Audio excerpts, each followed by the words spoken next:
лечение начинается с диагностики, а потом, значит, вы назначаете лекарства. Прекрасные же лекарства в природе существуют.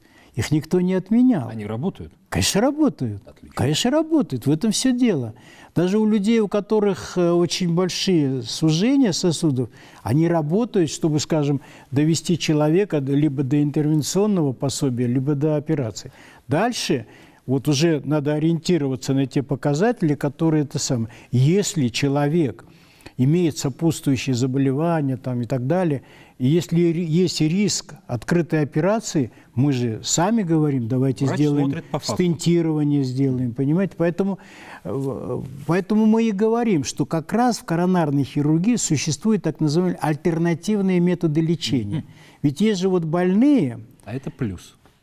Да, конечно. Есть же больные, у которых вы не можете шунтировать некоторые артерии и стенд поставить, потому что они очень тоненькие, они где-то далеко и так далее. Так мы с 1997 года в Бакулевском центре применяем так называемый метод трансмиокардиальной лазерной реваскуляризации. Это что такое? Пожалуйста. Это значит таким образом. Есть млекопитающие, у которых нет коронарной системы. У них кровь прямо из желудочка поступает через какие-то канальцы в мышцу. Просачивается. В мышцу, да. И оказалось, что у некоторых детей, вот я уже третий раз упоминаю слово синдром гиполазии левого сердца, у них тоже это встречается иногда. Так. И на этом основании Мир Хосейни, такой гражданин Советского Союза в прошлом, потом он жил в Америке, работал и так далее, вот, он придумал вот этот метод трансмиокардиальной лазерной реваскуляризации. В чем он состоит?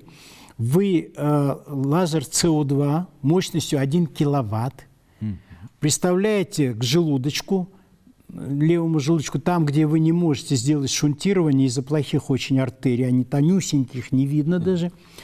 И воздействие синхронизировано с волной Т, то есть тогда, когда сердце отдыхает.